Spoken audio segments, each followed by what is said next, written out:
My boyfriend swore he'd never cheat, but then I saw his search history. Is flirting considered cheating? My heart dropped. That night, I left my phone unlocked with a fake message. Last night was incredible. Can't wait to see you again. When he saw it, his face twisted in rage. I smirked and said, relax, it's just flirting. Isn't that what you always say? So I, 32 female, have been with my boyfriend, Daniel, 34 male, for almost 3 years. We live in South Boston, rent a decent apartment together, and had what I thought was a healthy, stable relationship. You know, the kind where you start planning the future quietly in your head. Maybe marriage, maybe not. Kids? Still up in the air.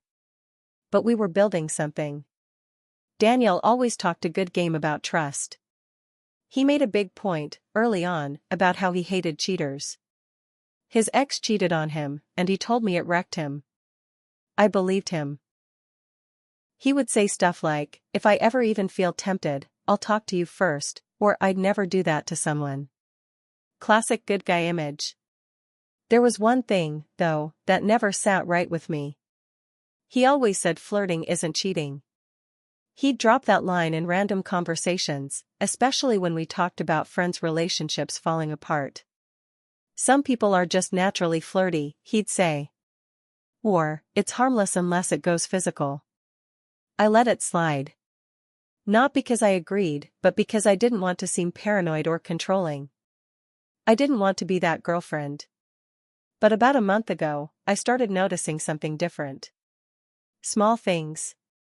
He'd take his phone into the bathroom, he never used to do that. Started going out more with the guys from work. He became distant, more irritable.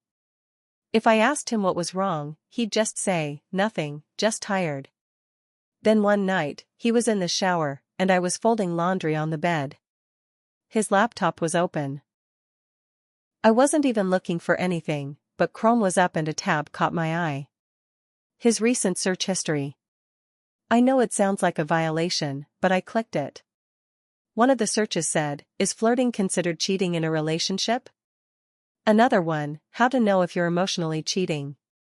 And another, signs you're too close to a coworker. My stomach dropped. You know that cold wave that hits you, like your whole chest just hollowed out? I felt sick. But instead of confronting him right away, I closed the laptop. I needed to think. I needed to know how he would react if he was put in my shoes. So that night, I made a fake text thread on my phone using one of those free apps. I made it look like it was from someone named Jay and typed, last night was incredible. Can't wait to see you again. I made sure it was sitting right there, bold and obvious, when I left my phone unlocked on the kitchen counter the next morning. Then I sat at the table sipping coffee and scrolling through Reddit, pretending everything was normal. He walked in. Said, morning. Kissed me on the forehead. Then he saw the phone. He picked it up, froze, and stared at the screen. Dead silent. I watched the color drain from his face. Then it flipped, red, hot anger. What the hell is this? He said, holding it up. I looked him dead in the eye. Calm. Too calm. Relax, I said. It's just flirting. Isn't that what you always say? He blinked, like he didn't understand. His voice cracked. Are you serious right now? I shrugged. Just a message. Doesn't mean anything. He snapped. This is different. This sounds real. Like you actually slept with someone. I leaned forward. And you searching for emotional cheating isn't real? You flirting with your coworker and hiding your phone? That's nothing? He didn't have an answer. Just stood there, mouth half open. It was like a switch flipped. Everything he ever told me about being loyal, about honesty, it all crumbled right there in the middle of the kitchen. He didn't deny anything. Not really. He just kept repeating, I didn't do anything, like that made it okay. But I knew. I knew there was someone else emotionally taking up space in his head. Maybe even physically. I just didn't have the full proof. Yet. I told him I needed space and packed a bag to stay at my sister's place in Dorchester. That was 2 weeks ago. He's been texting me nonstop. Calling. Leaving voicemails saying he didn't cross any lines, that he's sorry, that he just got confused. He's begging for a second chance. But I haven't answered. Not yet. I keep going back to that look on his face when he thought I might have cheated. That rage, that panic.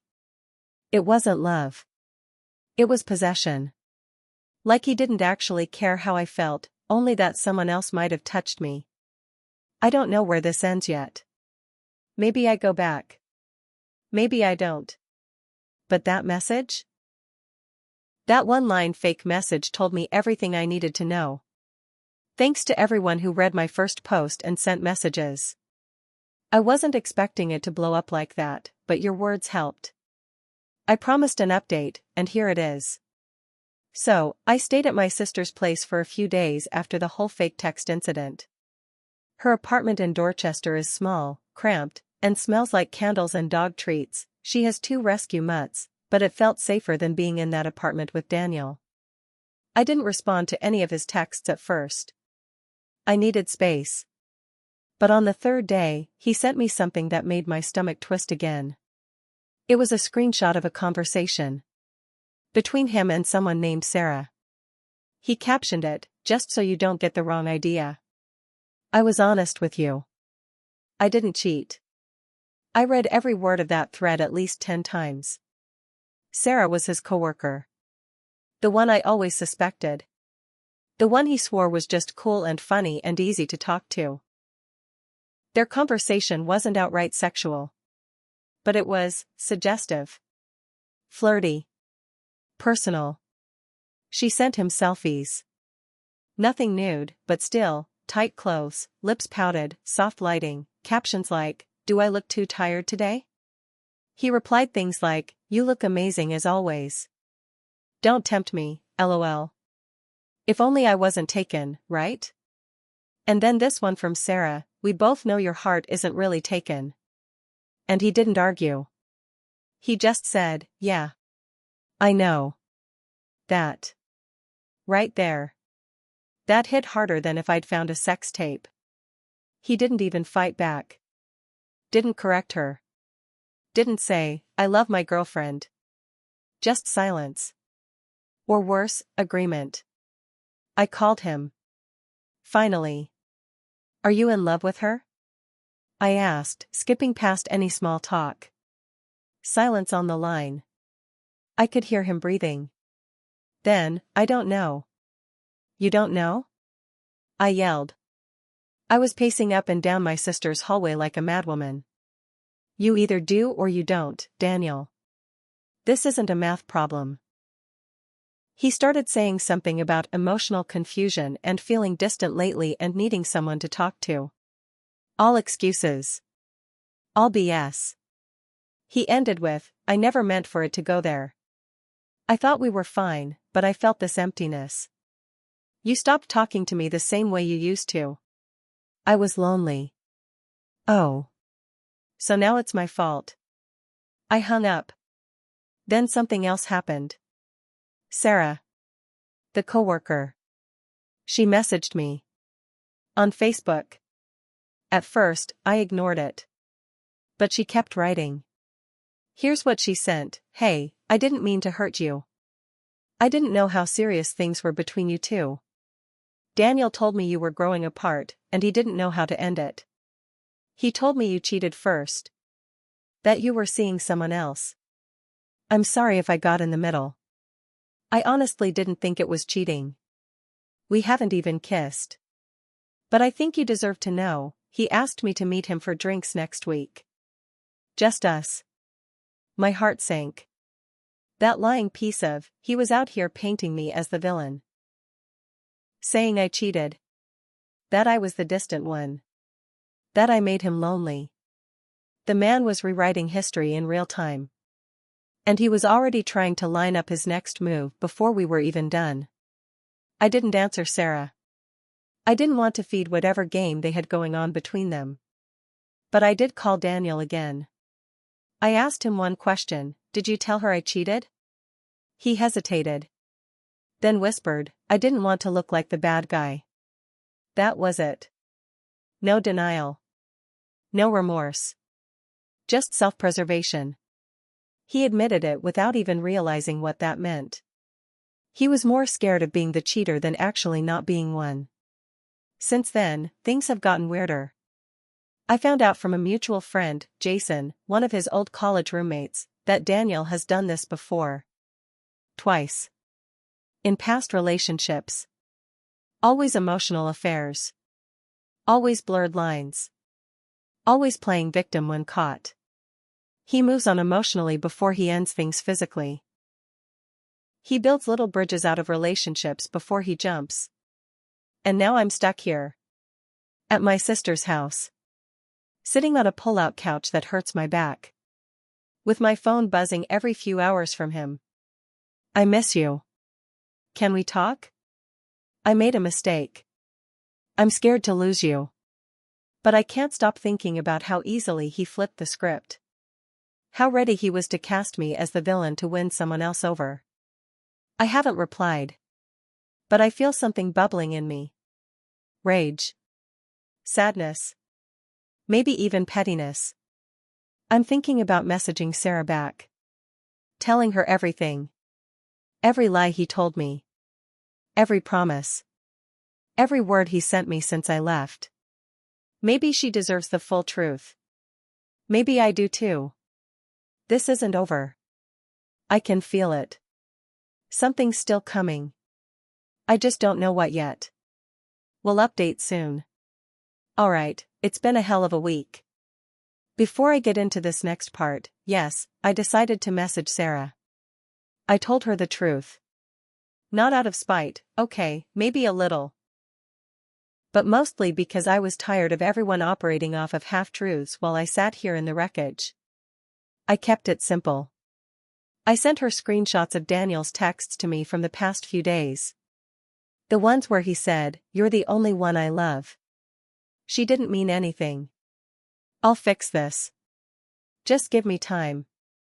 I ended the message with, "Make your own decision. Just don't believe the version of me he invented." She read it. No response. Whatever. I was starting to close that door mentally, maybe even thinking about therapy, a new apartment, starting fresh, when something happened that made my stomach fall through the floor. Daniel showed up. In person.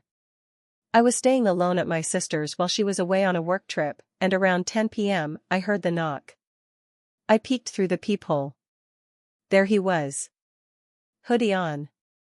Hands in his pockets. Eyes red. I opened the door just enough to talk. "Why are you here, Daniel?" He looked broken. Not in the fake crying way. I mean really off. Pale. Shaky. Like he hadn't slept or eaten. "I needed to see you," he said. I need to tell you something." I didn't say anything. I just waited. Then he dropped the bomb, "Who's Jay?" I blinked. "What?" "The message on your phone," he said slowly. "The fake one. From Jay." I looked deeper. That number, it was real. It wasn't just a fake contact. It's someone's number. That's when I remembered. I had used an old coworker's number, Jay, a guy from 2 jobs ago, when I created the fake message. The app one used must have auto-filled one of my saved contacts. But Daniel had actually called it. He answered, Daniel said. His voice cracked. He thought it was a joke at first. But then he said you used to flirt with him at work. He even asked if we'd broken up. I was stunned. Let me be clear, I never cheated on Daniel. Not even emotionally. But Jay was flirty, and yeah, we had a weird energy at work. But it never crossed a line.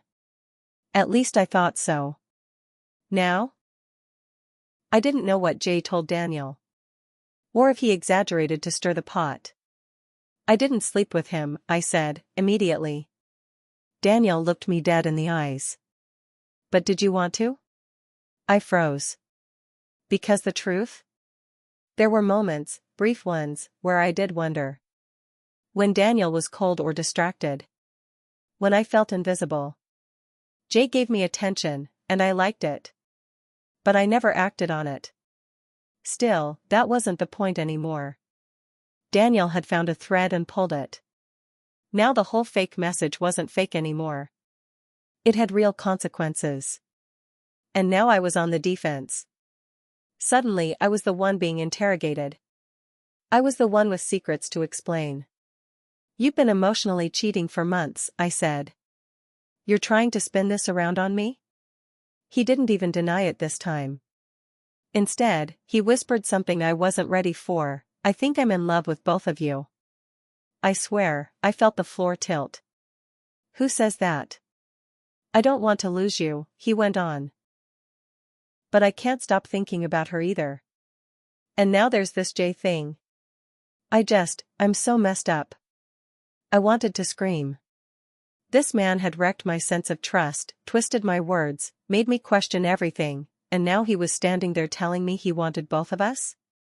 I told him to leave. I had to physically push him back and shut the door in his face. He stood out there for another 5 minutes before walking away. And here's the kicker.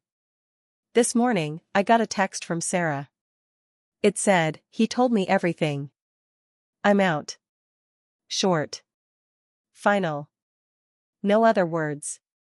But something about that message scared me more than it comforted me. Because I realized something, Sarah was his emotional exit ramp. If she's out, he's going to try harder to claw his way back to me. And I don't know if I'm strong enough to keep the door shut. Part of me still loves him. I hate that. I wish I didn't. But I do. Now he knows about Jay. Now Sarah's gone. Now it's just me. And Daniel. Again. It didn't take long. 3 days after Sarah sent that final message, he told me everything. I'm out. Daniel texted me asking to meet. Said he needed just one last conversation. I ignored it at first. I didn't want to see him. I didn't want to feel anything anymore. But curiosity? It's a powerful thing. And I was tired of dragging this mess through texts and half-truths. We agreed to meet at a coffee shop in Back Bay. Neutral territory. It was a sunny Saturday afternoon. Tourists everywhere, street performers doing tricks, couples laughing on benches like love was easy. I sat by the window inside, sipping burnt coffee, heart pounding. Daniel walked in wearing the same hoodie he had on the night he came to my sister's. He looked worse now. Unshaven. Pale. Eyes bloodshot. He sat down across from me. We didn't talk for a full minute. Then he finally said it. Sarah's pregnant. I laughed. Out loud. Couldn't help it. It was that broken kind of laugh, sharp, loud, then cut off by disbelief. You're joking. He shook his head. She told me yesterday. Says she's 5 weeks. I stared at him, mouth open. And it's yours? I think so, he said. We didn't. I didn't think it would, you didn't think? I snapped. Of course you didn't think, Daniel. That's the entire problem. Then came the second blow. She's keeping it. Silence. I stood up, but not to leave. I just couldn't sit anymore. My legs needed to move, or I'd scream. You lied to her. You lied to me. You said it was just emotional. You said nothing happened.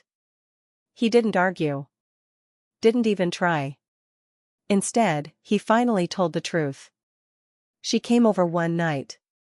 The night after we fought about the search history. I didn't mean for it to happen. It just did. And then I panicked when I saw that message on your phone. I thought you were doing the same thing. It felt like everything was falling apart anyway. My hands were shaking. People in the coffee shop were starting to glance over. One woman clutched her toddler a little closer. A guy 2 tables down lowered his book. You know what's worse than the cheating? I said. The lies. The gaslighting. You knew what you did, and you still made me feel crazy for setting a trap. You made me the problem. He stood too. I know. I know I fucked it all up. I was scared. I didn't know what to do. Tears welled in his eyes. Real ones. Not performative. And then he said something I'll never forget. I wanted you both. I thought I could have both. That was it. That was the moment. The moment I felt something in me die. This man didn't just cheat. He believed he deserved more than one love. More than one life. He thought he could break me down, lie to her, and keep us both orbiting him like planets. I picked up my bag. Tossed the coffee in the trash. He followed me out. I'm sorry, he said again. Please, don't hate me. I turned around and said, loud enough for people nearby to hear, I don't hate you, Daniel. I pity you. Because you'll always be chasing someone new to fill the hole you keep making in your own heart. And no one will ever be enough until you fix that. He stood frozen on the sidewalk, tears in his eyes, as I walked away. My sister hugged me tight when I got home. I broke down sobbing into her arms like a kid. She didn't say, I told you so. She didn't need to. She just made tea and let me cry. Later, Jason, the mutual friend who warned me about Daniel's past, called. He'd heard through the grapevine. Apparently, Sarah had already told a few coworkers, and now it was spreading. I always hoped he'd change, Jason said. But man, some people just can't love right. He was right. It's been a month now. Sarah moved to a new apartment. I heard she's keeping her distance from Daniel, but he's trying to be involved. I wish her strength. She didn't deserve the chaos either. As for me? I'm slowly piecing myself back together. Therapy, journaling, long walks by the Charles River. It's not glamorous, but it's honest. Healing isn't linear. Sometimes I still think about that message I faked. How one little sentence, last night, was incredible. Can't wait to see you again. Set off a domino effect that brought the whole truth crashing down. And sometimes, I wonder if I would have ever found out if I hadn't set the trap. Would he have kept lying? Would I have married him? God, what a terrifying thought. But here's what I know now, love without honesty is just a performance. And I'm done performing. I don't know what the future holds. But for the first time in a long time I feel free. And that feeling? That's real. More real than any sweet text or fake apology. I'm not hopeful.